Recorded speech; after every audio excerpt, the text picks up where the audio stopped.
बिस्मिल्लाहिर्रहमानिर्रहीम। आजकल के डिजिटल दौर में हर चीज़ सिकुड़ती जा रही है। महीनों की मुसाफ़त घंटों के अंदर और घंटों की मुसाफ़त मिनटों के अंदर बल्कि सेकंड के अंदर मुंतकिल हो चुकी है। हमने बखूबी देखा कि कई-कई दिनों की ट्रांज़ैक्शन जो कि बैंकिंग चैनल के थ्रू होती थी, जी ये कराची के अंदर जानी है, हेड ऑफ़िस जानी है, वहाँ से अप्रूव होनी है, फिर ये ट्रांज़ैक्शन प्रोसीड होनी है। अब चूँकि वो तमाम ट्रांज़ैक्शन एक सेंट्रल बैंक के पास आ गई हैं और सेंट्रल बैंक के पास जैसे ही ट्रांज़ैक्शन मौसूल होती है, वो उसको अब विदिन ब्रांच उसको बैठा प्रोसीड कर रहा होता है। तो ये दिनों की मसाफ़त जो है ना वो चंद सेकंड्स के अंदर, चंद मिनट्स के अंदर मुंतकिल हो चुकी है। हमने ये चीज़ भी बखूबी देखी हुई है कि एक शख्स पूरे मोहल्ले की यूटिलिटीज़ बिल इकट्ठे करके, उनसे पैसे वसूल करके किसी बैंक में जाके दूर-दराज़ इलाके में, चूँकि बैंकों का कांसेप्ट इतना तो आम नहीं था, दूर-दराज़ इलाकों में ब्रांचेज़ थी उनकी। तो एक शख्स ने पूरे मोहल्ले के बिल इकट्ठे करने, तो ठीक है यार मैंने तो जाना ही है, आपने क्यों टाइम ज़ाया करना है? आप मुझे दे दें, पैसे भी दे दें, मैं जमा करवा के ना आपको उसकी बिल की जो है ना रसीद कॉपी जो है ना आपको डुप्लीकेट वो दे दूँगा। ये दौर भी देखा हुआ है। वक़्त के बदलने के साथ-साथ हर चीज़ बदलती चली गई। फिर हमने ये देखा कि जैज़ कैश, ईज़ी पैसा ने मार्केट के अंदर अपनी जगह बना ली। बैंकों को ख़्याल आया कि अगर ये ऐप्स, डिजिटल ऐप्स मार्केट के अंदर सर्वाइव कर गई, तो बैंकिंग चैनल तो पीछे चले जाएँगे। फिर हर बैंक ने रफ्ता-रफ्ता अपनी डिजिटल ऐप मुतारिफ कराना शुरू करवा दी। वक़्त ने हालात यहाँ तक बदल दिए कि फाइनेंस डिवीज़न को भी सर्कुलर करना पड़ा कि भाई हम जो प्राइस बॉन्ड है ना, जो पेपर शेप के अंदर, हम उसको डिजिटलाइज़ कर दें। इसको डिजिटलाइज़ करने का क्या मकसद है? इससे क्या-क्या अहम फ़ायदे हासिल होंगे? इसमें कौन बंदा इन्वेस्ट कर सकता है? इसमें मैक्सिमम अमाउंट कितनी इन्वेस्ट की जा सकती है? इसकी कुरानंदाज़ी का तरीकाकार क्या होगा? इनामी रकम जो हम लोग जीतेंगे, वो कैसे वसूल होगी? हम इन डिजिटल प्राइस बॉन्ड के अंदर कैसे पैसे इन्वेस्ट कर सकेंगे? इसके ऊपर टैक्स लगेगा? इसके ऊपर ज़कात लगेगी? जो भी बंदा इसके अंदर पैसा इन्वेस्ट करेगा, अगर खुदा ना खास्ता उसकी डेथ हो जाती है, उसका इंतकाल हो जाता है, उसके बाद उसका वारिस कौन होगा? ये तमाम चीज़ें आज की इस वीडियो का हिस्सा होंगी। वीडियो को देखते रहिएगा कि इस डिजिटल दौर के अंदर डिजिटल प्राइस बॉन्ड को लॉन्च करने की क्या वजूहात हैं। सबसे पहले मैं बात करता हूँ कि इन डिजिटल प्राइस बॉन्ड को इश्यू करने का मकसद क्या है? इसके पीछे क्या लॉजिक है कि हम पेपर प्राइस बॉन्ड को छोड़ के डिजिटल प्राइस बॉन्ड के अंदर मुंतकिल हो रहे हैं या इसके अंदर हम स्टेप अहेड कर रहे हैं? तो इसका मकसद ये है कि जो पेपर प्राइस बॉन्ड है उसके ऊपर चूँकि उसकी लागत आती है, पेपर का खर्चा है, फिर उसकी लाइफ थोड़ी कम है। पेपर प्राइस बॉन्ड की चूँकि मुख्तलिफ हाथों के अंदर डेली बेसिस पे सर्कुलेट कर रहे होते हैं, किसी फैक्ट्री के अंदर, किसी मिल के अंदर, किसी मार्केट के अंदर, हर जगह पे, हर मुख्तलिफ हाथों के अंदर वो सर्कुलेट हो रहा होता है। तो पेपर ने जब सर्कुलेट होना, फिर उसकी जो लाइफ है, पेपर की लाइफ भी कम होती है, उसके ऊपर अखराजात भी ज़्यादा हैं। तो फाइनेंस डिवीज़न ने फैसला किया कि हम क्यों ना इन तमाम प्राइस बॉन्ड को डिजिटलाइज़ कर दें, कि हर बंदा जो इसके अंदर पैसा इन्वेस्ट करना चाहता है, वो डिजिटल ऐप के थ्रू अपनी इन्वेस्टमेंट, अपना पैसा इसके ऊपर इन्वेस्ट करे। वो एक सीरियल होगी, वो सीरियल के थ्रू हम उसको खरीद लेंगे, हम अपने अकाउंट के अंदर मुंतकिल कर देंगे।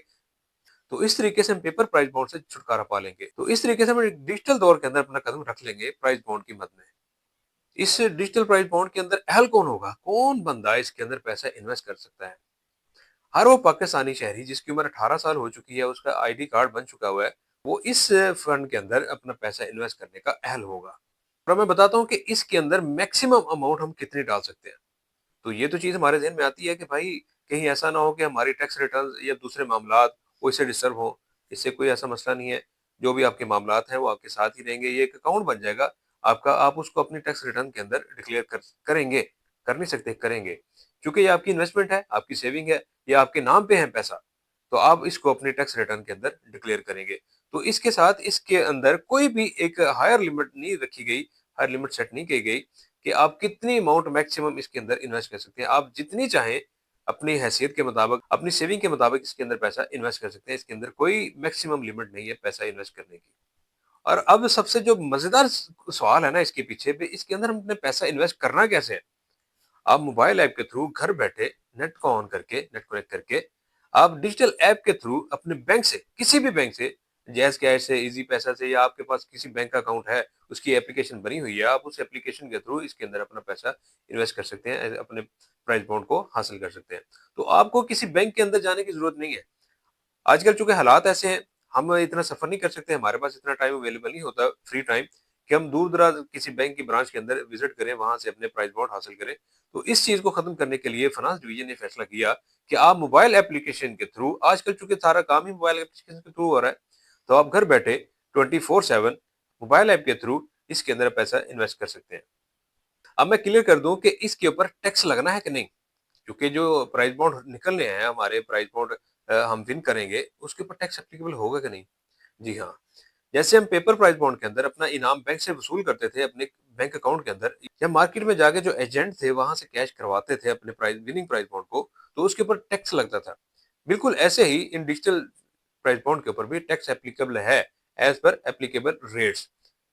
جو لوگ فائلر ہوں گے، اپنی ٹیکس کی ریٹرن جمع کروا رہے ہوں گے، ان کے اوپر فائلر کا ٹیکس ریٹ لگے گا، اور جو لوگ ٹیکس کی ریٹرن جمع نہیں کرواتے، نان فائلر ہیں، نان ایکٹیو ہیں، ان کے اوپر نان فائلر کا ٹیکس اپلیکیبل ہوگا۔ اب میں یہ بھی بتاتا چلوں کہ کیا اس کے اوپر زکوٰۃ لگے گی؟ انویسٹمنٹ پوائنٹ آف ویو سے، سیونگ پوائنٹ آف ویو سے یہ بھی بات ہمارے ذہن میں آتی ہے کہ کیا اس کے اوپر زکوٰۃ لگے گی؟ سب سے پہلے ہم اس چیز کو دیکھتے ہیں۔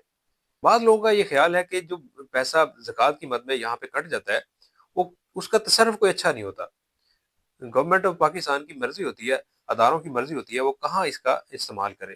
بہت سارے لوگ بینکوں میں ایفیڈیوٹ دے کے، بیان الفی جمع کروا کے اپنے بینک کو یہ آگاہ کر دیتے ہیں کہ بھائی ہمارے اس سیونگ اکاؤنٹ کے اوپر آپ نے زکوٰۃ نہیں کاٹنی، ہم اپنی زکوٰۃ از خود جس کو بھی ہمارا دل چاہے گا اس کو ادا کریں گے، آپ پابند نہیں ہے اس کے اوپر، ہماری سیونگ کے اوپر، سیونگ اکاؤنٹ کے اوپر زکوٰۃ کاٹنے کے۔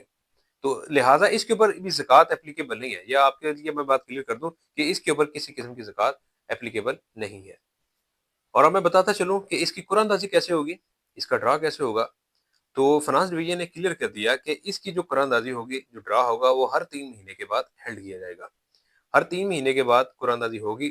جو بھی آپ انعام جیتیں گے، انعام کی صورت میں وہ آپ کے لنکڈ اکاؤنٹ، جو آپ اس کو لنک کریں گے اپنا کوئی بھی بینک اکاؤنٹ، یہ ضروری نہیں ہے کہ آپ نیشنل سیونگ اکاؤنٹ کے تھرو ہی اس کے اندر انویسٹ کریں، آپ اپنے کسی بھی بینک کا اکاؤنٹ جو اس کے ساتھ اٹیچ کریں گے، یو پی ایل کا ہو سکتا ہے، میزان کا ہو سکتا ہے، نیشنل کا ہو سکتا ہے، عسکری بینک کا ہو سکتا ہے، کسی بھی بینک کے اندر آپ کا اکاؤنٹ ہے، وہ آپ کسی کے ساتھ اٹیچ کریں گے، آپ کی جو بھی وننگ اماؤنٹ ہوگی وہ آپ کے لنک اکاؤنٹ کے اندر ڈال دی جائے گی۔ تو میں آپ کو یہاں یہ بھی بات کلیئر کرتا چلوں کہ فنانس ڈویژن نے اس بات کو بھی کلیئر کر دیا کہ جو آپ کے پاس پرانے پیپر پرائز بانڈ ہے اس کا مستقبل کیا ہوگا، کیا وہ مارکیٹ کے اندر رائج ہوں گے، کیا ہم مارکیٹ کے اندر اس کا لین دین کر سکیں گے؟ تو اس نے کلیئر کیا کہ وہ مارکیٹ کے اندر اپلیکیبل نہیں ہوں گے۔ آپ اس کو بینک کے اندر جمع کروا کے، یا آپ کسی ایجنٹ کے تھرو اس کو کیش کروا کے، وہ پیسہ آپ ڈیجیٹل پرائز بانڈ کے اندر انویسٹ کر سکتے ہیں، وہ وقت کے ساتھ ساتھ مارکیٹ کے اندر اپلیکیبل نہیں ہوں گے۔ تو سب سے اہم اور سب سے آخری کویشچن جو اس ضمن میں ہمارے ذہن میں آتا ہے کہ بھائی خدا نخواستہ، چونکہ یہ دنیا فانی ہے، ہر بندے نے مرنا ہے، تو جو بندہ اس کے اندر پیسہ انویسٹ کرے گا، اگر خدا نخواستہ اس کی ڈیتھ ہو جاتی ہے، اس کا انتقال ہو جاتا ہے، اس کے بعد اس کے وارث کون ہوگا؟ ان پرائز بانڈ کا، ان ڈیجیٹل پرائز بانڈ کا وارث کون ہوگا؟